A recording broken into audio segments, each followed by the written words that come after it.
యోగాతో బరువు తగ్గటం సులభం కేవలం 21 రోజుల్లో. నమస్తే, వెల్కమ్ టు ఐ డ్రీమ్. నేను మీ విజిత. ప్రస్తుతం మనతో పాటు ఉన్నారు ఇస్కాన్ టెంపుల్ నుంచి ప్రణవానంద ప్రభుజీ. వారి ప్రవచనాల రూపంలో, వారి మాటల రూపంలో మనకు ఎన్నెన్నో మంచి విషయాలు ప్రతిసారి తెలియజేస్తూనే ఉంటారు. మనకున్న సందేహాలన్నింటినీ నివృత్తి చేస్తూనే ఉంటారు. అయితే నిజంగా భగవంతుడికి మనందరం కూడా భక్తులమే.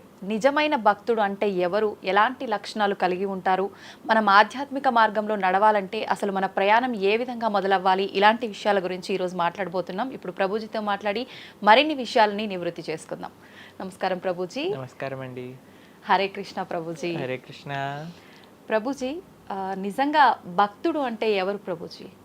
భగవంతుడి పట్ల పరిపూర్ణమైన నమ్మకం ఉన్నవాడు భక్తుడు.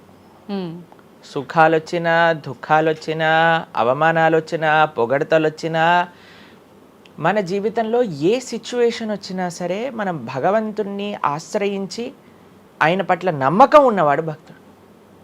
చాలాసార్లు ఏమవుతుందంటే అండి, మనకి మంచి జరుగుతున్నప్పటి వరకు వెరీ గుడ్, మనం చాలా భగవద్భక్తులం అని అంటే, కానీ ఏదన్నా చెడు జరిగిపోయింది ఏమనుకోండి, నాకెందుకు ఇలా జరిగింది, నేను ఇంత మంచివాడిని, ఆయన ఎందుకు అలా చేయలేదు, కాబట్టి ఈయన నాకొద్దు అని అంటారు చాలా మంది. మీరు ఆశ్చర్యపోతారు. అసలు నాకు నా భక్తి జీవితంలో చాలా ఇన్స్పిరేషన్గా అనిపించింది. నేను ఇప్పుడు మనకి తెలుసు పాలస్తీన్ ఇంకా ఇజ్రాయెల్లో వార్ జరుగుతుంది, గాజా అనే ప్రదేశంలో. అయితే ఒక ఆవిడ, అసలు చాలా వీడియోస్ చూశాను ఒకదాని తర్వాత ఒకటి, అక్కడ ఉండే వాళ్ళు మొత్తం ఫ్యామిలీ నష్టం అయిపోయినా, పిల్లలు చనిపోయినా, ఏం చేసినా సరే వాళ్ళు ఇలా అంటున్నారనమాట, ఏ అల్లా నువ్వు మాకు ఇది చేసావు కానీ మేం మాత్రం నీకు స్తోత్రం చేస్తాం. వాళ్ళ లాంగ్వేజ్లో వాళ్ళు చెప్తున్నారనమాట, నువ్వు ఏం చేసినా సరే మా మంచికే చేస్తావని నాకు తెలుసు, కాబట్టి ఇంకా ఇంకా మేము మిమ్మల్ని పొగుడుతూనే ఉంటాము.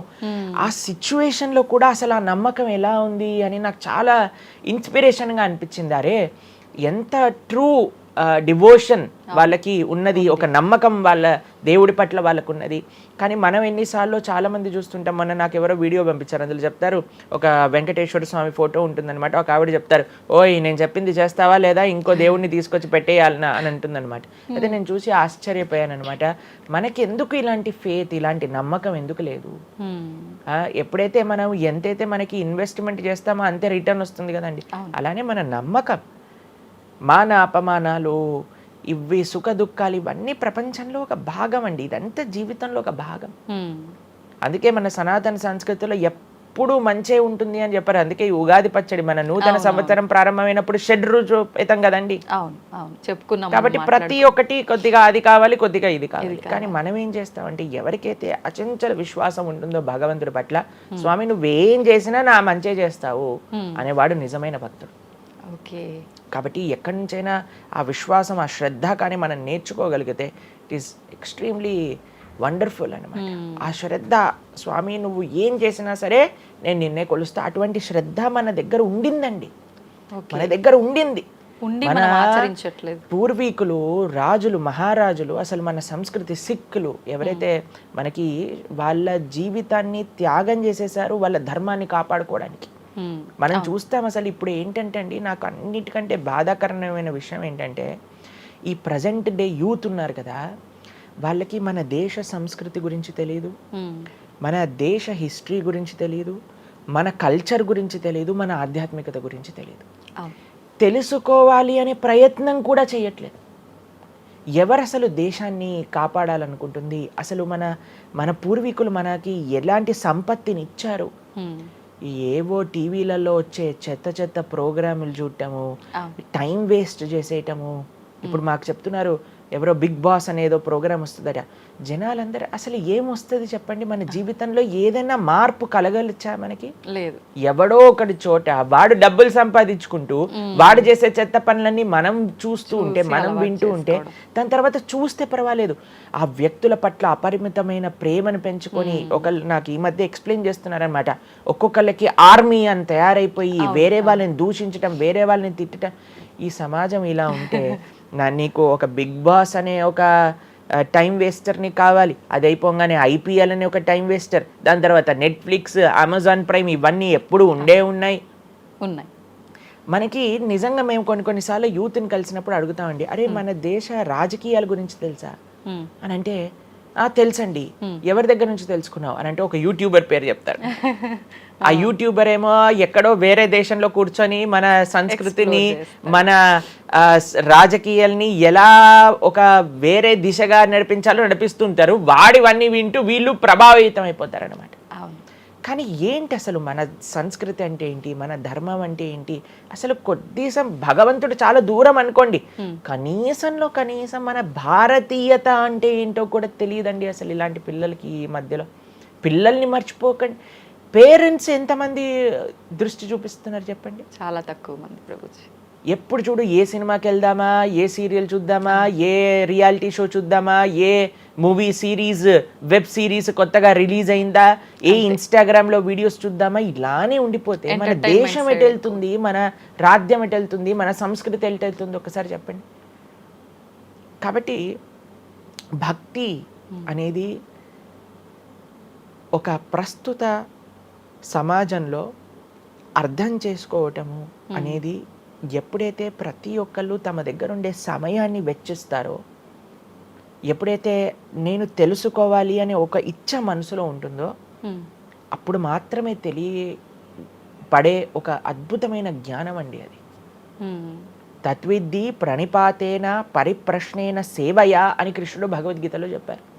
ఆధ్యాత్మిక జ్ఞానం అంటే ఎలానో అలా తెలుసుకోలేమండి. దానికి సమయాన్ని వెచ్చించాలి, దానికి ఇంట్రెస్ట్ మన లోపల కలిగి సమయాన్ని తీసుకోవాలి. అరే మనకి బిగ్ బాస్ 210లో ఉన్నంత ఇంట్రెస్ట్ టైం, ఐపీఎల్ మ్యాచ్లలో చూడడానికి ఇంట్రెస్ట్ టైం, వెబ్ సిరీస్లు చూడడానికి ఉన్న ఇంట్రెస్ట్ టైం, ఒక గీతా భాగవతం వినడానికి మనం టైం పెడుతున్నామా? లేదు, అసలు అట్లాంటి ఆలోచనే రావట్లేదు కదా. మరి భక్తి అంటే ఏంటి, భగవంతుడు అంటే ఏంటి, భగవంతుడు మనకి ఏం చేస్తున్నాడు, ఇవన్నిటికీ సమయం వెచ్చించాలి కదండి. కాబట్టి అందుకే మనం ఎప్పుడు చెప్పేది, ఒక భక్తుడు అనేవాడు అన్నిటికంటే అదృష్టవంతుడు ఎవరికైతే భగవంతుడి యొక్క కృప అనుభవంలోకి వస్తుందో.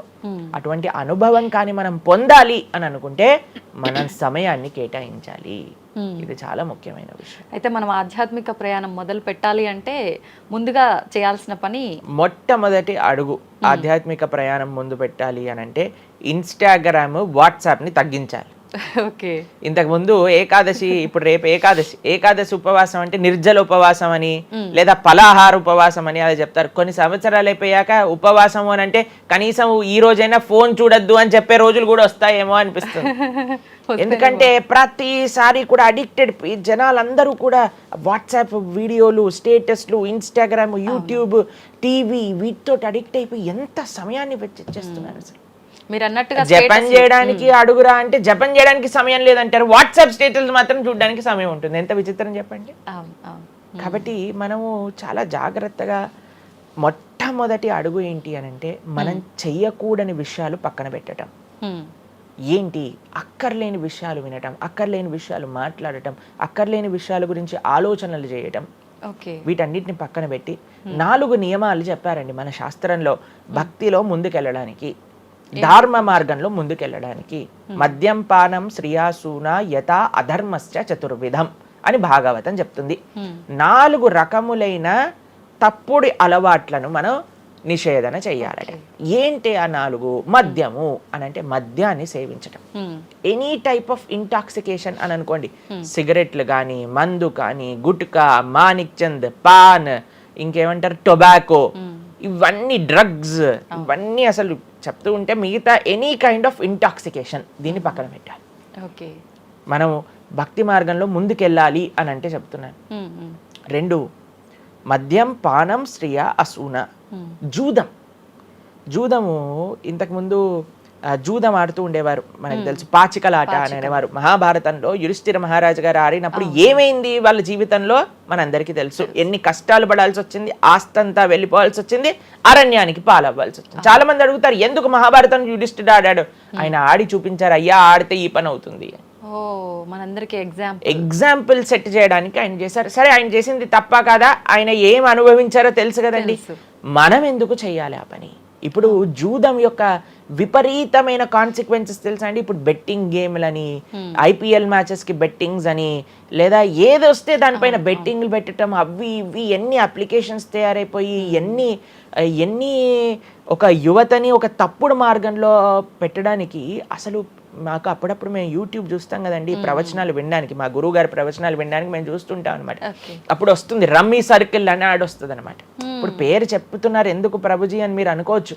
ఎందుకంటే పెద్ద పెద్ద సినిమా యాక్టర్స్ వాళ్ళు ప్రమోట్ చేసేది రమ్మీ సర్కిల్ అని, మాణిక్ చంద్ కంపెనీస్ని, గుట్కాలని, తర్వాత ఏవైతే అన్హెల్దీ ప్రోడక్ట్స్ కోక్ ఇలాంటివి ఏవైతే సాఫ్ట్ డ్రింక్స్ కూల్ డ్రింక్స్ ఉంటాయో వాటిని మీరు ఒక్కసారి ఆలోచన చేయండి. వాళ్ళు నిజమైన శ్రేయోభిలాషులా మనకి ఒక్కసారి ఆలోచన చేస్తే మనకు అర్థమవుతుందని. మొత్తం ఒక దగ్గర ప్రపంచం అంతా ఇవి తప్పు, ఇవి మీకు మంచిది కాదు అని మొత్తుకుంటుంటే మీరు ఎవరైతే మీరు హీరోయిన్ నా రోల్ మోడల్ అని అనుకుంటున్నారో వాడు మీకు నేర్పించేది ఏంటి అని అంటే, నువ్వు ఈ పేకాట ఆడు, నువ్వు గుట్కా తిను, నువ్వు కూల్ డ్రింక్ తాగు, నీ జీవితం ఏమైనా మాకు పర్వాలేదు.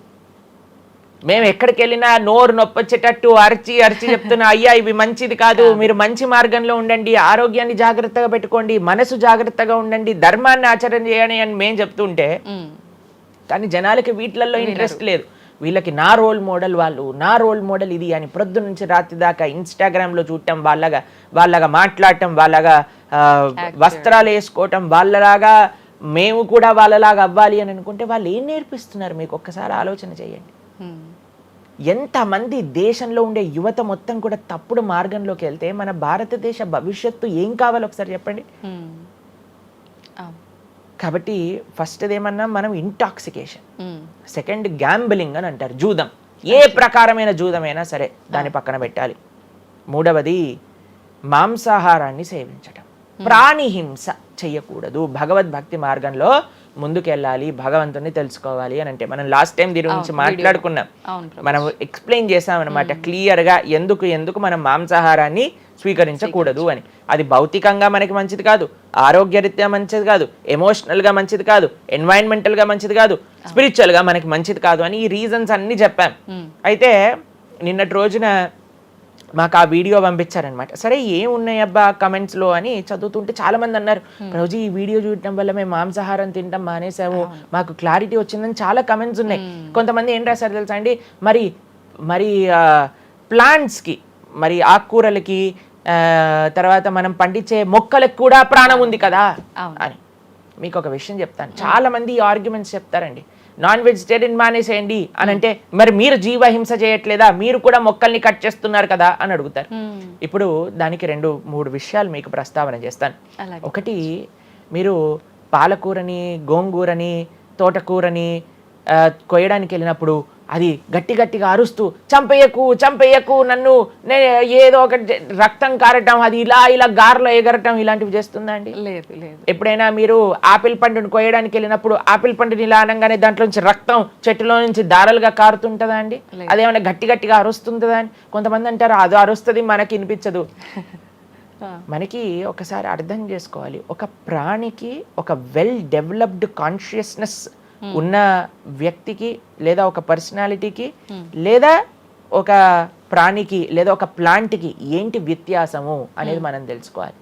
దాంతోపాటు ఇంకొక విషయం చెప్తాను, మరి ప్లాంట్స్ని తినచ్చు, యానిమల్స్ని తినకూడదు అని ఏంటి ప్రమాణము అని అంటే, భగవంతుడు మనకి ఈ విషయాన్ని ప్రస్తావన చేశారు, స్వామి మనకి ఈ విషయాన్ని ఉపదేశం చేశారు. అయ్యా, నువ్వు కేవలం శాకాహారాన్ని మాత్రమే తినవచ్చును, సాత్విక ఆహారాన్ని మాత్రమే తినవచ్చును. ఎక్కడ చెప్పాడు భగవంతుడు? పత్రం పుష్పం ఫలం తోయం యోమే భక్త ప్రయశ్చతి. పత్రం పుష్పం ఫలం తోయం, నువ్వు ఫలములను, తర్వాత ఆకులను, నీటిని, పాలను, వీటితో సంబంధించినవి ఏవైనా సరే తయారు చేయొచ్చు, భగవంతుడికి నివేదన చేయొచ్చు, స్వీకరించవచ్చు. కాబట్టి మన శాస్త్రములు దేన్నైతే యాక్సెప్ట్ చేశాయి, ఇప్పుడు చెప్పాయనుకోండి, సరే ఈ ప్లాంట్స్లలో కూడా ప్రాణం ఉందయ్యా, ప్లాంట్స్ కూడా తినకు అని అంటే ఏం చేస్తామండి? గాలిని పీల్చుకుంటామా? సన్లైట్తో బతుకుతామా మనం ఏమన్నా ప్లాంట్స్ బతికినట్టుగా? ఏదో ఒకటి కావాలి కదా ఆహారం. కాబట్టి అన్నిటికంటే లీస్ట్ హింస, అహింస అంటే అన్నిటికంటే లీస్ట్ హింస ఎక్కడ ఉంటుందో అది. కాబట్టి మనకి శాస్త్రం ఆమోదన చేసింది, నువ్వు ఈ ఏవైతే హర్బివోరస్ అని అంటారు చూడండి, ఏవైతే పశుపక్షాదులు కాకుండా ఏవైతే మొక్కలు ఉంటాయో, ఏవైతే ధాన్యం ఉంటుందో, ఏదైతే ఫలములు ఉంటుందో దాన్ని స్వీకరించు అని. తర్వాత రెండో ఆర్గ్యుమెంట్ ఏం చేస్తారో తెలుసా అండి, నాన్ వెజిటేరియన్ అనగానే మనం కానీ తినకపోతే వాటి పాపులేషన్ మొత్తం పెరిగిపోయి పెరిగిపోయి పెరిగిపోయి పెరిగిపోయి మనల్ని చంపేస్తుంది. అయ్యా నువ్వొక్కడివి మారటం చేత ఏమీ అవ్వదు. అవును, మొత్తం మారిపోదు. ప్రపంచం ఎలా వెళ్తుందో కొంతమంది మూర్ఖులు ఉంటారు, ఎంత చెప్పినా మారని వాళ్ళు వాళ్ళ పని చేసుకొని ఇవ్వండి. అంతే. భగవంతుడు బ్యాలెన్స్ ని తయారు చేశారండి. ఆ భగవంతుడు ఆ బ్యాలెన్స్ ని క్రియేట్ చేస్తారు. నువ్వు ఆ ధర్మాన్ని ఆచరించకుండా ఉండు. కాబట్టి 3 చూసాం. ఏంటి? మద్యం, పానం, శ్రియ, సూన. ఒకటి intoxication, gambling, meet eating. Last Prabhuji ఒక చిన్న డౌట్. ఇప్పుడు మాంసాహారం తినొద్దు, మన శాస్త్రంలో ఎక్కడ తినమని చెప్పలేదు అని అన్నారు కదా, మరి గ్రామ దేవతలకి కోళ్ళు, మేకలు ఇలాంటివన్నీ బలిస్తుంటారు కదా, మరి అది ఎక్కడ ఉంది అసలు? మీరు అమ్మవారిని జగన్మాత అని పిలుస్తారు తెలుసా? మీరు ఎప్పుడైనా అంటారా? అమ్మ అంటారు, అంతేనా? ఒక తల్లికి, ఒక తల్లితనంలో మీరు కూడా మదర్ కదండి, మీ పిల్లలకి ఏదైనా ఒక చిన్న బాధ కలిగితే మీరు ఓర్చుకోగలుగుతారా చెప్పండి? లేదు. అస్సలంటే అసలు అలాంటి ప్రస్తావనే తేయకూడదు ప్రభుజీ అని అంటారు. అవును, అంతేనా కదా? మరి జగన్మాత అని మనం అంటున్నప్పుడు ఆ జగత్తుకి తల్లి, జగత్తు మొత్తం అని అంటే ఆ పక్షి, ఆ ప్రాణి కూడా అదే జగత్తులో పుట్టిందే కదా. అంటే ఆ ప్రాణికి కూడా ఆవిడే కదా తల్లి. ఆ తల్లి ముందు మనం ఇలాంటి పనులు చేస్తే అమ్మకి నచ్చుతుందా నచ్చదా చెప్పండి? నచ్చదు. కాబట్టి ఇవన్నీ ఎక్కడొచ్చాయి అని అంటే మధ్యలో ఎక్కడో ఒక చోట కొన్ని తప్పుడు ఆచరణలన్నీ కూడా మన లోపలికి దూసుకొచ్చేసాయి అన్నమాట. కానీ బలి అనేది ఎప్పుడు ఇవ్వకూడదు. సాత్వికమైన ఆరాధన అన్నిటికంటే శ్రేష్టమైన ఆరాధన.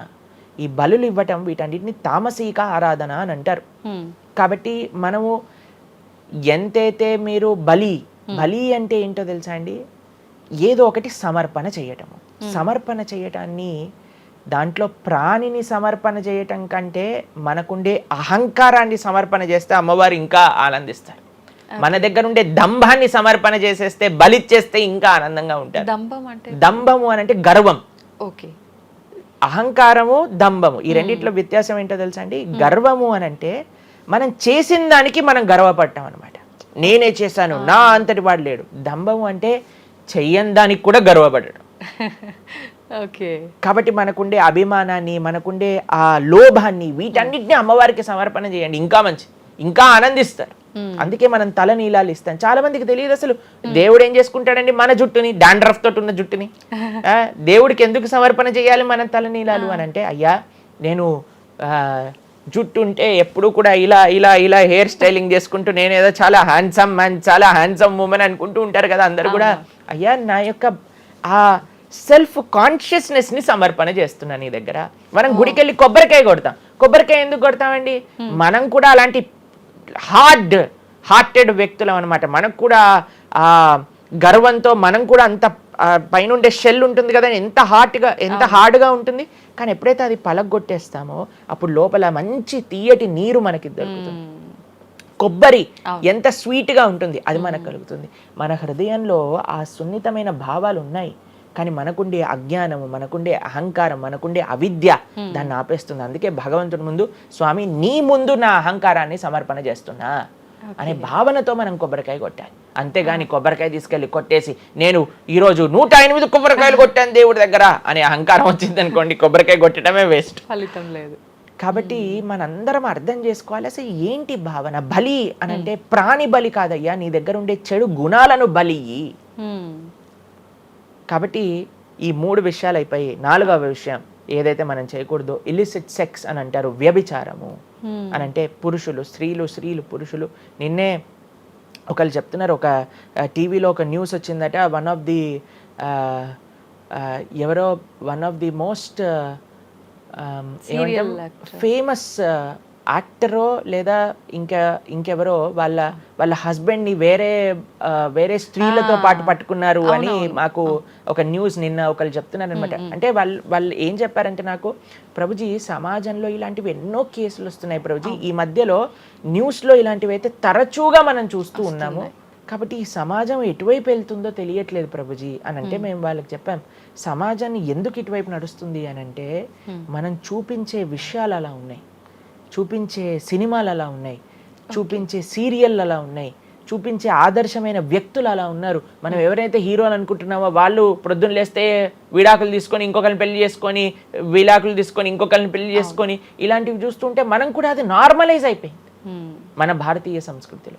కానీ ఎక్కడైతే ధర్మం ఉంటుందో, రాముడు ఆదర్శంగా ఉన్న వ్యక్తి ఎప్పుడు అలాంటి తప్పు చేయలేదండి. ఎందుకంటే రాముడు ఏకపత్ని వ్రతుడు. ఎంత కమిట్మెంట్ ఉండాలి భార్య పట్ల, భర్తకు కూడా అలానే అండి. ఇప్పుడు ఒకళ్ళు తప్పు అంటే, ఇప్పుడు చాలా మంది అనుకుంటారు ఇది ఎత్తి పురుషులకే వర్తించింది అని. పురుషులకు ఎంతైతే వర్తిస్తుందో అంతే స్త్రీలకు కూడా వర్తిస్తుంది, స్త్రీలకు ఎంతైతే వర్తిస్తుందో అంతే పురుషులకు కూడా వర్తిస్తుంది. కాబట్టి ఈ 4 చాలా జాగ్రత్తగా ఉండాలి. పరస్త్రీ సంఘము, పరపురుష సంఘం, వీటి నుంచి చాలా జాగ్రత్తగా ఉండాలి. ఈ 4 కానీ మనం ఆచరించగలిగితే మన జీవితంలో, చెయ్యకూడనివి 4, చెయ్యాల్సినవి 4. ఇప్పుడు మనం చెయ్యకూడనివి 4 గురించి విన్నాం కదా. చెయ్యాల్సిన 4 ఏంటో ఒక నిమిషంలో చెప్పేస్తా. మంచి భక్తుల యొక్క సాంగత్యం, మంచి పుస్తకాలు చదవటం, భగవన్నామాన్ని జపం చేయటం, మంచి ఆహారాన్ని స్వీకరించటం. ఈ 4 చేస్తే మనం డైరెక్ట్గా భగవంతుడి యొక్క శ్రీచరణాల దగ్గర ఉంటాం అనమాట. ఓకే, ఇవన్నీ జరగాలి అని అంటే మనం ఆధ్యాత్మికం వైపు మన మనసుని మళ్ళించాలి. మనకి ఆధ్యాత్మికము అవసరము అని మనం తెలుసుకోవాలి. ఎప్పుడైతే తెలుసుకుంటామో మనం సమయాన్ని ఇవ్వగలుగుతాం.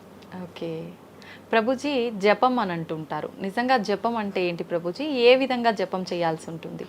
జపము మనకి కలియుగంలో తరించడానికి మార్గం. కృతేయ ధ్యాయతో విష్ణుం త్రేతాయాం యజతోమకై ద్వాపరే పరిచర్యాయాం కలో తత్ హరికీర్తనం అని చెప్పారు. భగవంతుడి యొక్క నామ జపం అత్యంత శ్రేష్టమైనది. కృష్ణుడు భగవద్గీతలో ఏం చెప్తారో తెలుసా అండి?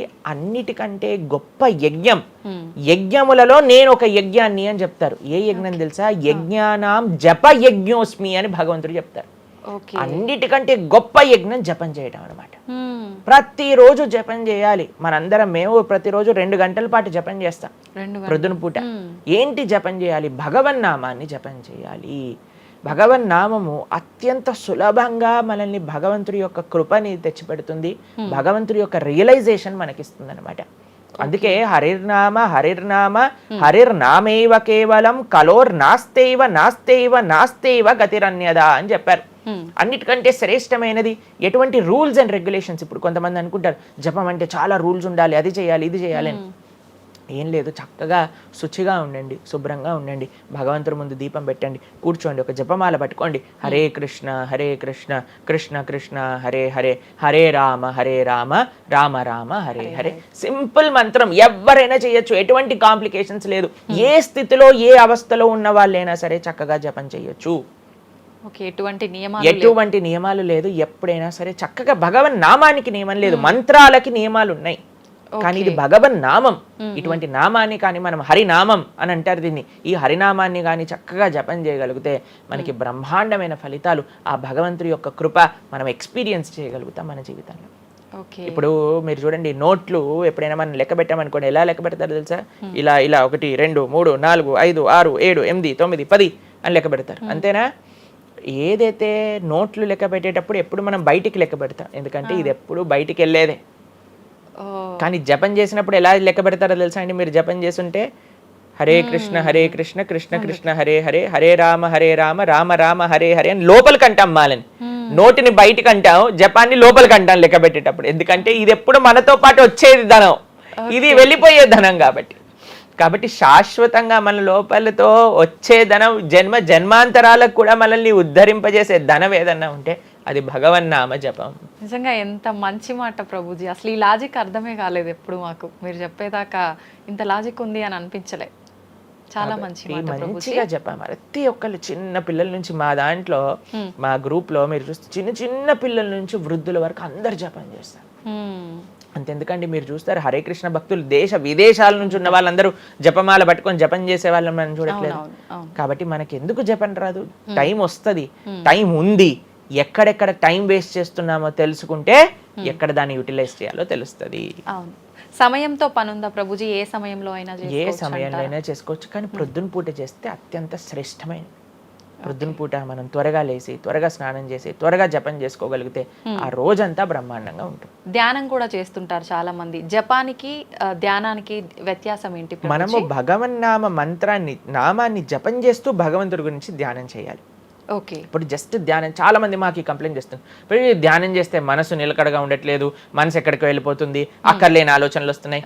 ఇప్పుడు చూడండి, పిల్లవాడు అటు ఇటు ఇటు అటు కదులుతున్నాడు అనుకోండి, ఇంట్లో ఏయ్ అనగానే అయిపోతారు. అలా మన మనసు కూడా అటు ఇటు ఇటు అటు కదులుతూ ఉంటుంది. కానీ ఎప్పుడైతే మనం మంత్రంతో ధ్యానం చేస్తామో అప్పుడు మనసు ఇలా వెళ్ళిపోయింది అనుకోండి పక్కకి, హరే కృష్ణ అనగానే ఆ మనసు వచ్చేస్తుంది, వామ్మో వీడు కాన్షియస్గా ఉండండి నేను అటు ఇటు వెళ్తుంటే. కాబట్టి మనసు కూడా మనం ఆ నామం పట్ల మనం ధ్యానం చేయొచ్చు. ఎప్పుడైతే మనం నామాన్ని మంచిగా జపం చేస్తామో ఆ నామంలోంచే భగవంతుడి యొక్క రూపం, గుణం, లీల అవన్నీ కూడా ప్రకాశితం అవుతాయి. కానీ ఫస్ట్ మనం ధ్యానం నామం పైన పెట్టాలి. మన ఉచ్చారణ కరెక్ట్గా ఉందా, మనం చక్కగా ఆ నామాన్ని వింటున్నామా, దీనిపైన ధ్యాస ఉండాలన్నమాట. నిజంగా చాలా మంది ధ్యానం చేసేటప్పుడు ఆ ఏకాగ్రత అనేది రావట్లేదు, ఎన్నిసార్లు ప్రయత్నించినా అంటుంటారు కదా ప్రభుజీ, ఏం చేయాలంటారు ఆ ఏకాగ్రత రావాలంటే? ప్రాక్టీస్ చేయాలి. అభ్యాసేనతు కౌంతేయ, అభ్యాసం చేయాలి.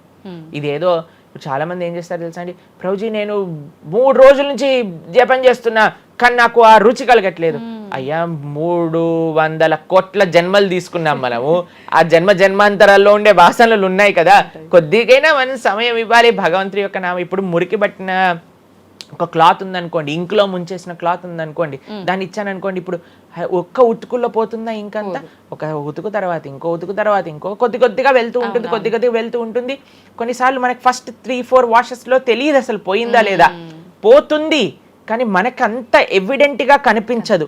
కానీ 10, 15, 20, 30 సార్లు అయ్యాక తెలుస్తుంది. 100 సార్లు అయ్యాక మళ్ళీ మనకి తెల్లగా ఆ క్లాత్ బయటికి వచ్చేస్తుంది. అలానే మనం కూడా ప్రయత్నం చేస్తూ ఉండాలి.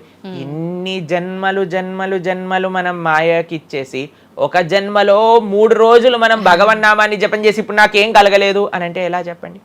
ఆ నిష్ఠ, సిన్సియారిటీ ఇవ్వాలి టైం మనకి. ఎలాగైతే మీరు టైం దీనికి ఇచ్చారో అలానే టైం భగవంతుడు కూడా ఇవ్వాలి. తప్పకుండా ఆ ప్రాసెస్లో తప్పులేదు. మన సిన్సియారిటీ ఎంత సిన్సియర్గా మనం చేస్తే అంత తొందరగా మనకు కృప అనేది లభిస్తుంది. ఓకే ప్రభుజీ, పునర్జన్మలు అని అంటుంటారు, పునర్జన్మలు ఉంటాయా? ఇందాక మీరు చెప్పినట్టు ఎన్నో జన్మల వాసనలు మనకి ఈ జన్మలో కూడా అవి ఉంటాయి అని చెప్పన్నారు కదా, ఆ వాసనలకు సంబంధించిన ఆ లైఫ్ని మళ్ళీ ఈ జన్మలో మనం అనుభవిస్తామా? తప్పకుండా. మీరు అంతెందుకండి, మీరే ఎన్నోసార్లు మీ జీవితంలో కొంతమందిని కలిసి ఉంటారు, వాళ్ళు చెప్తారు ఇది ఈ జన్మలోంచి కాదు, పక్కా వీడి పోయిన జన్మలోదే ఈ లక్షణం.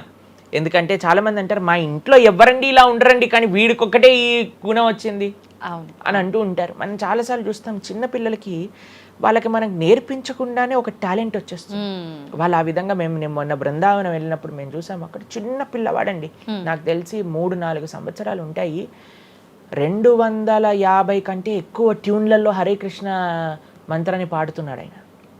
వాళ్ళ పేరెంట్స్ని అడిగాం, అయ్యా ఎలా నచ్చింది? ప్రభుజీ మేమేం తెలియదు ప్రభుజీ, చిన్నప్పటి నుంచి హార్మోనియం దగ్గరికి వెళ్ళి టిక్ టిక్ టిక్ టిక్ అనేవాడు, వాడే పాడుతున్నాడు, వాడికి మొత్తం హార్మోనియం ఎవ్వరు నేర్పించలేదు, వాడే పాడుతున్నాడు అని. అలా ఎన్నో. మీరు డాక్టర్ ఐన్ స్టీవెన్సన్, మీరందరూ ఇంటర్నెట్ ఉంది కదా, మీ అందరికి ఫోన్లు ఉన్నాయి కదా, డాక్టర్ ఐన్ స్టీవెన్సన్ అని నొక్కండి. 2500 కంటే ఎక్కువ కేసుల పైన ఆయన రీసెర్చ్ చేశారు. రీఇన్కార్నేషన్, పునర్జన్మ కలిగిన కేసెస్లో అనమాట. కాబట్టి మీరు జస్ట్ రీఇన్కార్నేషన్ కేసెస్ అని మీరు యూట్యూబ్లో టైప్ చేస్తే ఎన్నో వస్తాయి మీకు. కాబట్టి పునర్జన్మ ఉన్నది. పునర్జన్మ సిద్ధాంతాన్ని ప్రస్తావన చేసి వాటిని నమ్మకం ఉన్న వాళ్ళే సనాతన ధర్మానికి సంబంధించిన వాళ్ళు అనమాట. కాబట్టి ఏది కూడా మనకి స్పాంటేనియస్గా రాదు, అంతా కూడా కర్మ, what ever we do that comes around అనమాట. కాబట్టి ఈ పునర్జన్మ సిద్ధాంతం అనేది తప్పకుండా ఉన్నది. పునర్జన్మ ఉంటుంది, జన్మాంతరాల వాసనలు అనేవి ఉంటాయి. ఎప్పుడైతే మనం ఆధ్యాత్మిక సాధన, ఎప్పుడైతే మనం భగవద్భక్తి చేస్తామో ఆ వాసనలన్నీ కూడా తొలగిపోతాయి. మనం చక్కగా మంచి ధార్మికమైన వ్యక్తిలా మనం మళ్ళీ మారచ్చు అనమాట. ప్రభుజీ, పునర్జన్మ ఉంటుంది అని అనుకున్నాం మనం. అయితే పునర్జన్మ అంటే అంతకుముందు జన్మకు సంబంధించిన పాపం పుణ్యం ప్రతి ఒక్క దాని ప్రభావం ఈ జన్మలో ఉంటుందంటారా ప్రభుజీ? తప్పకుండా. చాలా మంది అంటారు ప్రభుజీ వాళ్ళు ఇంత పిచ్చి వాళ్ళు కానీ ఇంత ఆనందం ఎందుకు వస్తుంది అని అంటే, వాళ్ళు గత జన్మలో చేసిన పుణ్యం ఇప్పుడు వాళ్ళకి వస్తుంది, ఈ జన్మలో చేసే పాపం మళ్ళీ వస్తుంది. ఎవరు కూడా ఎస్కేప్ అవ్వలేరండి. ఇప్పుడు మీరు అనుకుంటున్నారు మనం బాధపడుతున్నాం, గత జన్మలో చేసిన పాపాన్ని ఇప్పుడు మనం అనుభవిస్తున్నాం, ఇప్పుడు మేము మంచి వాళ్ళం ప్రభుజీ, మీకు కూడా వస్తుంది ఆ ఛాన్స్. కాబట్టి ఈ కర్మ సిస్టమ్ ఏదైతే భగవంతుడు ఇది చేశారో దాని నుంచి ఎవ్వరు ఎస్కేప్ కాలేరు. ఆయన సిస్టమ్ చాలా పక్కా. ఇక్కడ ఉండే మనం అప్పుడప్పుడు ట్రాఫిక్ సిగ్నల్ని దాటేసి ట్రాఫిక్ పోలీస్ నుంచి ఎస్కేప్ అవ్వచ్చు, కానీ భగవంతుడి యొక్క రేడార్ నుంచి ఎస్కేప్ అవ్వలేదన్నమాట. ఎందుకంటే ఆయన హృదయంలో ఉండే కదా అన్ని నోట్ డౌన్ చేసుకునేది. కాబట్టి తప్పకుండా గత జన్మ పుణ్యము గత జన్మ పాప ఫలితాలు ఈ జన్మలో అనుభవించాల్సిందే. చాలా మంది మమ్మల్ని అడుగుతారు, ప్రభుజీ నరకానికి తీసుకెళ్తారు కదా. ఆ నరకానికి తీసుకెళ్తారు, మరి నరకంలోనే అంత అయిపోగొడితే మళ్ళీ ఈ జన్మలో ఇవ్వటం ఎందుకు? ఇన్స్టాల్మెంట్లో వస్తాయి, ఈఎంఐస్ కింద కట్టాల్సి వస్తుంది అనమాట మన ఫలితాన్ని. కొద్దిగా నరకంలో, కొద్దిగా ఈ జన్మలో, మళ్ళీ వచ్చే జన్మ. ఒకటేసారి ఆ యొక్క ఫలితాన్ని కానీ ఇచ్చేస్తే మనం తట్టుకోలేము. కాబట్టి భగవంతుడి యొక్క కృప నిజంగా చెప్పాలంటే ఇన్స్టాల్మెంట్స్ లో వచ్చేది. ఇప్పుడు చూడండి, ఒకసారి 10 కోట్లు కట్టాలి అంటే అది ఈజీయా, లేదా ఇన్స్టాల్మెంట్ లో కట్టాలంటే ఈజీయా? అందుకే కదండి అందరు ఈఎంఐలు కావాలండి. అలానే పుణ్యం, అలానే పాపం కూడా. కొద్దిగా స్వర్గంలో అనుభవించు, కొద్దిగా ఇప్పుడు అనుభవించు, మళ్ళీ నెక్స్ట్ జన్మలో అనుభవించు. అది తప్పదు, ప్రతి ఒక్కరు అనుభవించాల్సిందే. లేకపోతే చెప్పండి, అసలు ఈ జన్మలో ఎందుకు కొంతమంది కష్టాలు అనుభవిస్తున్నారు? కొంతమందికి పుట్టుక నుంచే కష్టం వస్తుంది, కొంతమంది కొన్ని డిఫెక్ట్స్ తో పుడతారు. ఎందుకు? If God is equal to everybody, then why did God create different people differently అని అంటే భగవంతుడు తయారు చేయలే, భగవంతుడు ఇనిషియేట్ చేశారు ఆ సిస్టమ్ని. దాంట్లో మనం ఏ విధంగా చేస్తే ఆ కర్మ ద్వారా అలా మనం పుట్టవలసి వస్తుంది. కానీ మనము పాస్ట్ గురించి చింత, అయ్యో ఎన్ని పాపాలు చేశానో నాకు ఇది వస్తుంది, దీని గురించి చింత చేయకండి. అయ్యా నేను ఫ్యూచర్లో ఇది చేసి నేను ఇలా చేయబోతుంది, దాని గురించి పాడి.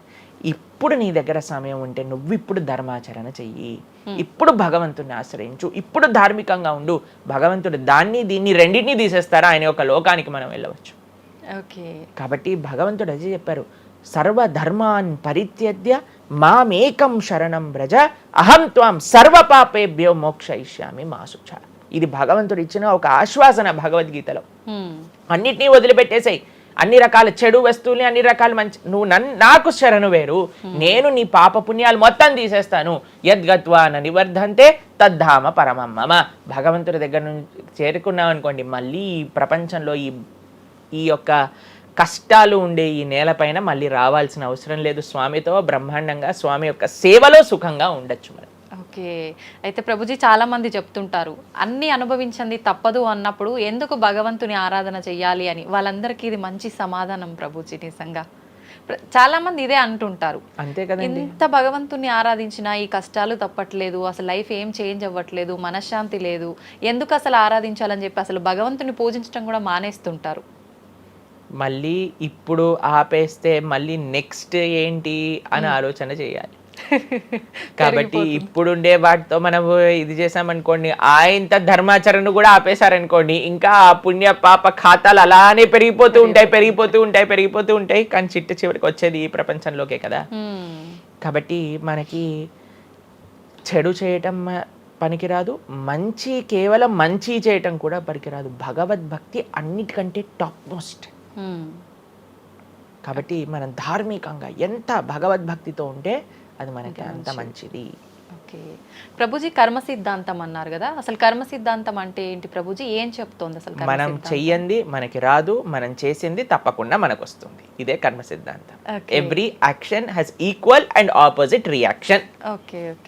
ఇలా అయితే ఈ లా ఉందో అదే కర్మ సిద్ధాంతం. అంటే నువ్వు చేసింది ఏదైనా సరే ఆ యొక్క ఫలితం నుంచి తప్పించుకోలేవు. తర్వాత ఏదైతే నువ్వు చేసావో దాని నుంచి తప్పించుకోలేవు. మంచైనా చెడైనా, మొన్న అయింది నీకు ఈ రోజు వస్తుంది, ఈ రోజు చేసిన దానికి రేపు వస్తుంది. ఇదే కర్మ సిద్ధాంతం అంటే. కాబట్టి ఎప్పుడు ఇది మన మనసులో ఉండాలి. అరే ఈ రోజు నాకు ఏదైనా బాధ ఉంటే నేను ఏదో చేశానేమో, కాబట్టి ఏదో చేశాము అయిపోయింది, ఈ రోజు ఈ కష్టం వచ్చింది, కృష్ణ నువ్వు నాకు శక్తినివ్వు ఈ కష్టాన్ని ఎదుర్కోవడానికి. ఇప్పటి నుంచి నేను ఇలానే మంచిగా ఉంటాను, ఎప్పుడూ అధర్మం వైపు వెళ్లకుండా ఉంటాను, స్వామి నువ్వే రక్ష అని ఆ ధర్మ చింతన ముందుకు తీసుకెళ్ళటం. ఇప్పుడు కానీ మనం ఆ ధర్మ సంకల్పం చేసుకుంటండి, రేపటి రోజున మరి చాలా మంది రేపు ఎవరు చూసారో లేదో, అయ్యా రేపు ఎవరు చూసారో లేదో అని కానీ మీ పిల్లవాడు చెప్పి నేను ఇప్పుడు కష్టపడను, రేపు నాకు ర్యాంక్ వచ్చాక నాకు ప్లేస్మెంట్ వస్తుందో లేదో నాకేం గ్యారంటీ ఉంది కాబట్టి నేను చదవను అన్నాడు అనుకోండి, ఏం చెప్తారు మీరు? నాన్న నువ్వు ప్లేస్మెంట్ గురించి బాధపడకు, ఫస్ట్ నీ కర్తవ్యం చదవటం నువ్వు చదువు, అంతే. దాని తర్వాత నీకు వస్తుంది, నీ జీవితం సెటిల్ అవుతుంది, అంతే కదండి. అంతే మనం కూడా లేదు రేపు ప్రొద్దున ఎవరు చూశారు స్వర్గాన్ని నరకాన్ని, కాబట్టి నేను ఇప్పుడు ధర్మాచరణ చెయ్యను అని అంటే మీ పిల్లవాళ్ళు కూడా ఎక్కడైతే చదవను అని అంటారో అలానే మనం కూడా తయారవుతాం. చాలా మంది అండి పెద్దవాళ్ళు పిల్లలకి మాత్రం మంచి నీతులు చెప్తారు, కానీ వాళ్ళ దగ్గరకు వచ్చేసరికి వాళ్ళు ఆచరించడానికి రెడీగా ఉండరు అనమాట. అవును అవును. కాబట్టి మీరు ఒక్క విషయాన్ని ఆలోచించండి, మీరు ఏం చెప్తున్నారో అది మీరు ఫాలో అవుతున్నారా?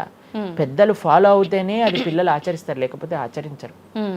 పిల్లలకి స్కూల్ ఎలానో మనకి భగవంతుడి యొక్క సృష్టి చేసిన ఈ ధర్మం అలాంటి. కాబట్టి ఈ రెండిట్లో మనం చాలా జాగ్రత్తగా ఉండాలి. ప్రభుజీ, చాలా మంది ఏ పని చేయాలన్నా కూడా ముందు వెనక ఆలోచించి ప్రతిదీ జ్యోతిష్యాన్ని పట్టి దాని ప్రకారంగానే పనులు చేస్తూ ఉంటారు. నిజంగా జ్యోతిష్యాన్ని నమ్మొచ్చు అంటారా?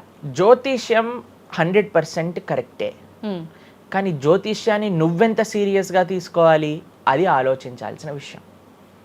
జ్యోతిష్య శాస్త్రం అది, శాస్త్రం ఎప్పుడూ కూడా కరెక్టే, కానీ మనకి ఎంత అవసరం అది. ప్రతిరోజు ప్రొద్దున లేవంగానే రాశి ఫలాలు ఏమైపోయాయి అని కొంతమంది చదువుతూ ఉంటారు. ప్రతి చిన్న విషయానికి ఈ రోజు ఏమైంది, ఈ రోజు ఎలా ఉంది, ఆ రోజు ఎలా ఉంది, సండే పేపర్లో వచ్చింది, ఇంకా ఈ వారం ఎలా ఉండబోతుంది, ఇవన్నీ నీకు అవసరం లేదయ్యా. నువ్వు ధర్మాచరణ చెయ్యి, భగవంతుడి పట్ల నమ్మకం పెట్టుకో, ఆయన చూసుకుంటాడు. భక్తులు ఎవరు కూడా అలాంటి విషయాలని సీరియస్గా తీసుకోరండి. ఎందుకంటే బృందావనంలో ఒక భక్తులు ఉన్నారనమాట. ఆయన అంటారు, మొత్తం అన్ని గ్రహాలు నీకు అనుకూలంగా ఉండి నువ్వు కృష్ణ భక్తుడివి కానీ అవ్వకపోతే అన్ని గ్రహాలు అనుకూలంగా ఉండి నీకేం లాభం. తర్వాత అంటాడు, అన్ని గ్రహాలు ప్రతికూలంగా ఉండి కానీ నువ్వు కృష్ణ భక్తుడు అయితే ఏవి నిన్ను ఏం చేయలేవు. ఎందుకంటే భగవంతుడు అలాంటి రక్షణ ఇస్తాడనమాట. మనకి భగవంతుడి దగ్గర ఆ శక్తి ఉన్నది. కాబట్టి మనము దేన్ని ఎంత సీరియస్గా తీసుకోవాలి? మనకి కావాల్సినది ఆధ్యాత్మికత, భక్తి. భగవంతుడి గురించి విన్నామా, భాగవత రామాయణాదులు శ్రవణం చేశామా, స్వామికి ఆరాధన చేసుకున్నామా, ఆలయానికి వెళ్ళామా, గోసేవ చేశామా, ధార్మికంగా ఉన్నామా, ఎవరికి ఏం చెడు చేయలేదా, మంచి అందరి గురించి కూడా మంచి ఆలోచిస్తున్నామా, ఒకళ్ళతో మంచిగా మాట్లాడుతున్నామా, ఎవరికి చెడు చేయట్లేదా, ఇంతవరకు నీ ఆలోచన ఉంటే సరిపోతుందండి. ఈ ధర్మ చింతన మనకు కావాలి, అంతేకాని ఏమవుతుంది, నా రాసి ఏంటి, ఇదేంటి. ఇప్పుడు అంత పిచ్చి జనాలకి ఎలా పెరిగిపోయిందంటే, ఒకళ్ళు అంటారు ఈ ఉంగరం పెట్టుకోమంటారు, ఒకళ్ళు అంటారు ఇలా నీ పేరు రాయి అంటారు, ఒకళ్ళు అంటారు నీ పేరులో ఏ ఏ ఏ ఏ ఎక్స్ట్రా రాయమంటారు. ఇవన్నీ ఏంటి మారిపోయాయి? ఇవన్నీ మార్చుకొని నీ ఆచరణ కానీ మారకపోతే, నీ థింకింగ్ కానీ మారకపోతే, నీ ధర్మం పట్ల ఉండే అనిరుక్తి కానీ పెరగకపోతే ఇవన్నీ చేసి ఏం లాభం? కాబట్టి మనం ఎసెన్స్ ఆఫ్ ధర్మ భగవంతుడి ఆరాధన. సవై పుంసాం పరో ధర్మో యతో భక్తిర్ అదోక్షజే. అటువంటి స్వామిని ఆశ్రయించటంలో మన టైం పెట్టాలి, కానీ ఇలాంటి చిన్న చిన్నవి చూసుకోవటం, వీటి కోసం మనం సమయాన్ని వేస్ట్ చేసుకోవటం మంచిది కాదు. జ్యోతిష్యం కరెక్టా? 100% కరెక్ట్. నీకెంత కావాలి అది నువ్వు ఆలోచన చేసుకో. పెళ్లి చేసుకోవాలి, గృహ ప్రవేశం చేసుకోవాలి, ఏదైనా పెద్ద పెద్ద ఉంటే అప్పుడు మీరు చూడాలి ముహూర్తం, వివాహం చేసుకోవటం కానీ లేదా ఏమంటాం మన గృహ ప్రవేశాది పెద్ద పెద్ద కార్యములకి చూసుకోవాలి. ప్రతిరోజు, ప్రతి క్షణం, ప్రతి వారం, ప్రతి నెల. చాలా మందికి పొద్దున్నే చూడండి అసలు రోజు గడవదు. ఇలాంటి పిచ్చి పనులు ఆపాలి. ఫస్ట్ ప్రొద్దున పూట లేచి భగవంతుడి దగ్గరికి వెళ్ళి భగవంతుడికి నమస్కారం చేసి జపం చేసుకొని ధ్యానం చేసుకొని ఆలయానికి వెళ్ళి దర్శనం చేసుకొని భగవత్ చింతనలో ఉండండి. రోజులో ఏ కష్టం వస్తుందో దాన్ని ఎలా ఎదుర్కోగల ఆ శక్తిని వస్తుంది. అంతేగాని ఏమున్నాయి రాశి ఫలాలు చదవటం వల్ల ఏం అవ్వదండి. కాబట్టి సొల్యూషన్ పైన కాన్సన్ట్రేట్ చేయండి, ప్రాబ్లం కోసం విశ్లేషణ చేయకూడదు.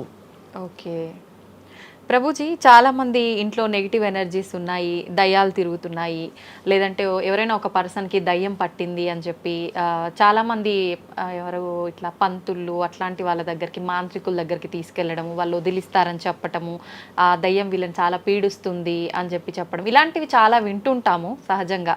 ఇదంతా నిజమే అంటారా ప్రభుజీ? అసలు దయ్యాలు అనేవి ఉన్నాయంటారా?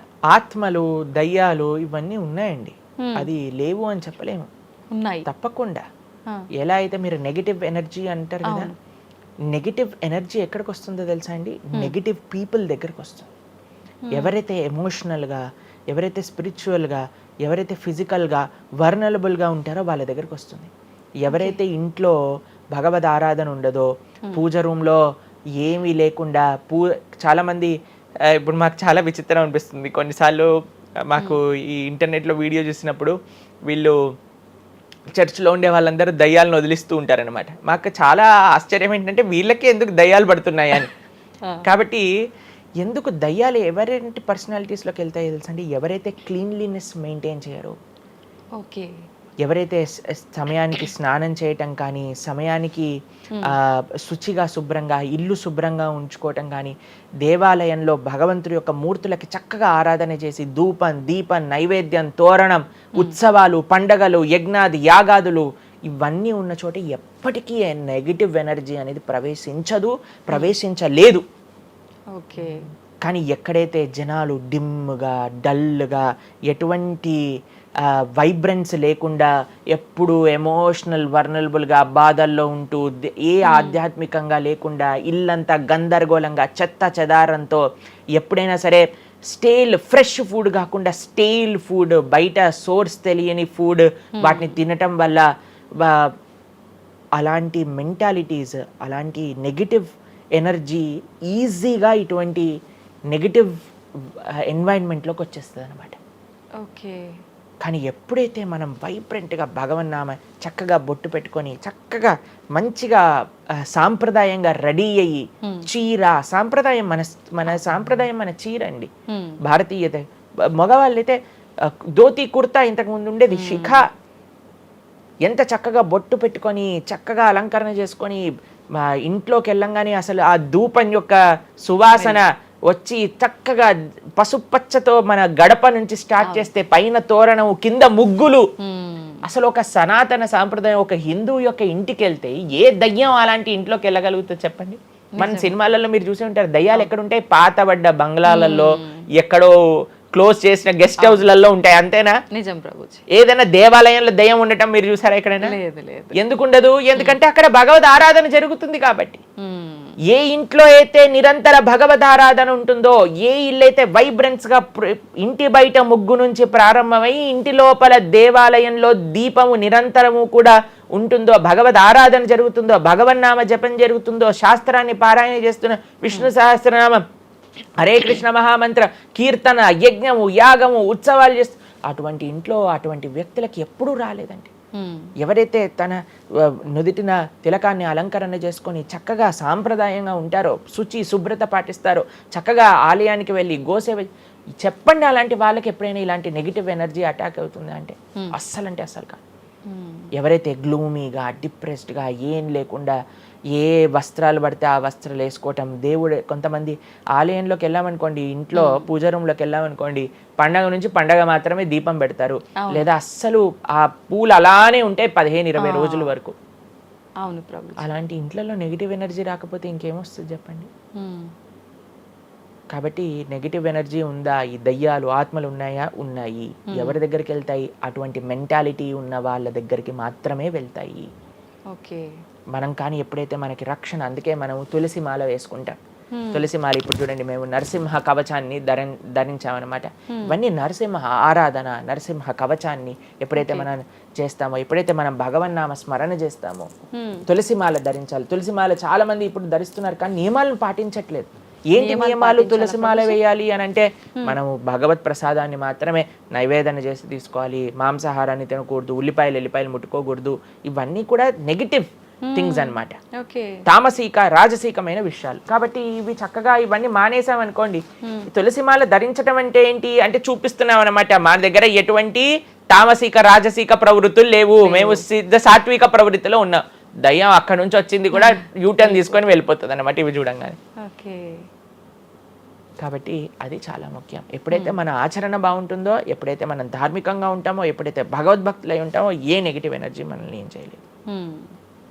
ఓకే, మొత్తానికి ఉన్నాయి దయ్యాలు, ఉన్నాయి, జాగ్రత్త.